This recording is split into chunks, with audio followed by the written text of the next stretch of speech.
मैं doctor Padma Meena, BA part third, अंतर्राष्ट्रीय संबंध। आप लोगों को आज मैं हिंद महासागर भाई भारतीय दृष्टिकोण क्या है और हिंद महासागर क्या है और उस पर भारतीय दृष्टिकोण क्या है, भारत क्यों इस क्षेत्र को शांत और सुरक्षित बनाने की पुरजोर कोशिश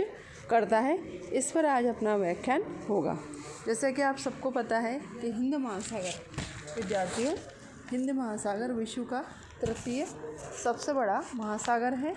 और यह 10,400 किलोमीटर लंबा और 9,600 किलोमीटर चौड़ा है और दुनिया का जो 20.6% समुद्री हिस्सा है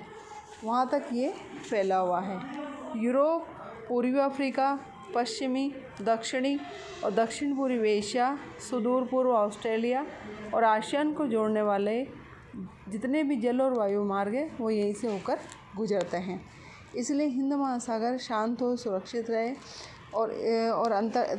सुरक्षित रहे। अंतर्राष्ट्रीय शांति हेतु हिंद महासागर का शांत और सुरक्षित रहना आवश्यक है और भारत के क्षेत्र में राष्ट्रीय,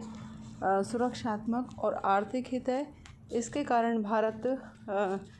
हमेशा ये चाहता है कि हिंद महासागर हमेशा शांति का क्षेत्र बना रहे, महाशक्तियाँ का हस्तक्षेप इस क्षेत्र में नहीं हो या कम से कम हो, तभी भारत की राष्ट्रीय सीमाओं की सुरक्षा सुनिश्चित हो सकती है। सबसे पहले मैं आपको बताऊंगी कि हिंद महासागर को शांति क्षेत्र बनाने के लिए भारत ने क्या किया या विश्व के अन्य देशों ने क्या किया और क्यों हिंद महासागर को शांति क्षेत्र बनाने की आवश्यकता महसूस की गई। क्योंकि बड़ी बड़ी जो महाशक्तियाँ थीं उन्होंने हिंद महासागर का सैन्यीकरण करने का हमेशा प्रयास किया। इसलिए भारत की मुख्य राष्ट्रीय सुरक्षा चिंता ये थी कि इस हिंद महासागर को जब तक भारत सैन्यीकरण का अड्डा बनने से नहीं रुकेगा तब तक भारत की राष्ट्रीय सुरक्षा सुनिश्चित नहीं हो सकती है।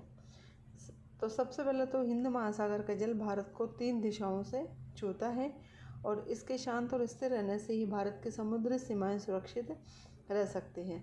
दूसरा, भारत की सीमाएं हिंद महासागर में सैकड़ों किलोमीटर दूर तक चली गई हैं और उनमें जितने भी द्वीप हैं वो सब द्वीपों की सुरक्षा तभी सुनिश्चित हो सकती है जब ये क्षेत्र शांत बना रहे। जैसे बंगाल की खाड़ी में भारत के 667 द्वीप हैं और अरब सागर में 508 द्वीप हैं। अंडमान निकोबार द्वीपों की सुरक्षा जो भारतीय तट से 500 और 700 मील दूर है, इनके शांत बने रहने पर ही सुरक्षित रह सकती है। भारत को दूसरे देशों और महाद्वीपों से जोड़ने वाले समुद्री और वायु मार्ग यहीं से होकर गुजरते हैं, इसलिए इन मार्गों की सुरक्षा भारत के लिए बुनियादी महत्व का प्रश्न है। और हिंद महासागर में अनेक द्वीप जैसा कि श्रीलंका, मॉरिशस, सेशल्स आदि में भारतीय मूल के अनेक लोग निवास करते हैं और इसलिए उनके हितों और अधिकारों की सुरक्षा के लिए हिंद महासागर का शांत बने रहना आवश्यक है। और हिंद महासागर में तेल और दूसरे खनिज भंडारों का बहुत अधिक दोहन है। मत्स्य पालन के विकास की भारत की योजनाएं भी हिंद महासागर से ही जुड़ी हुई हैं और इन योजनाओं का उद्देश्य देश की आर्थिक उन्नति सुनिश्चित करके देश की खुशहाली बढ़ाना है।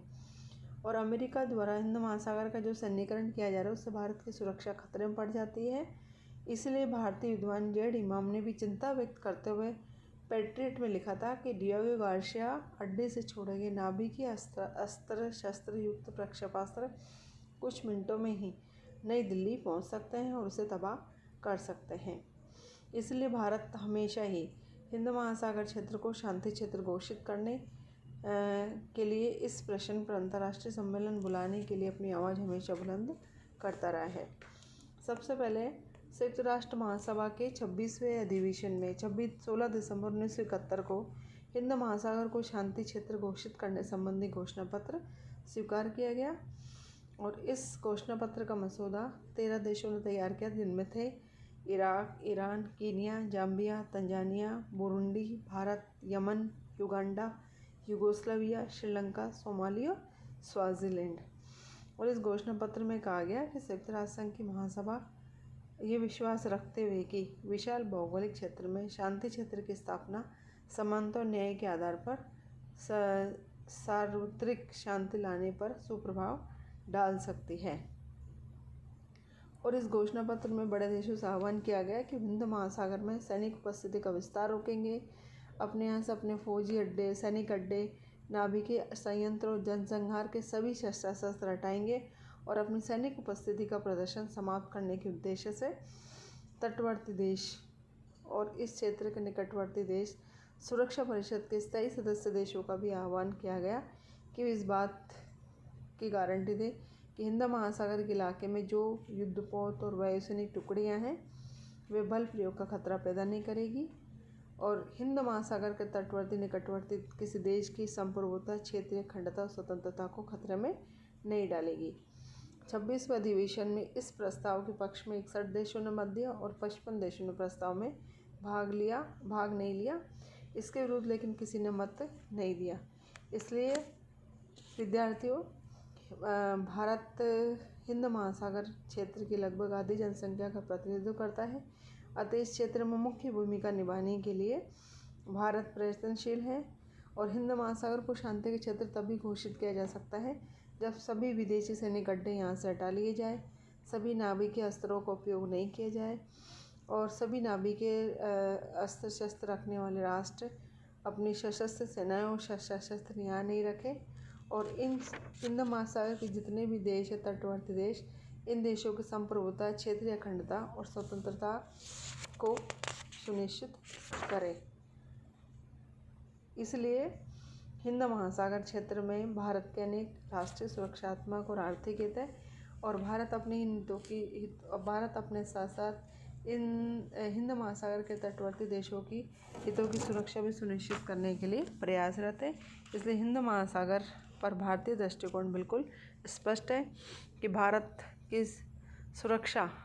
या भारत का जो राष्ट्रीय हित है, आर्थिक हित है, सामरिक हित है, वो भी हिंद महासागर के अंतर्राष्ट्रीय रूप से शांत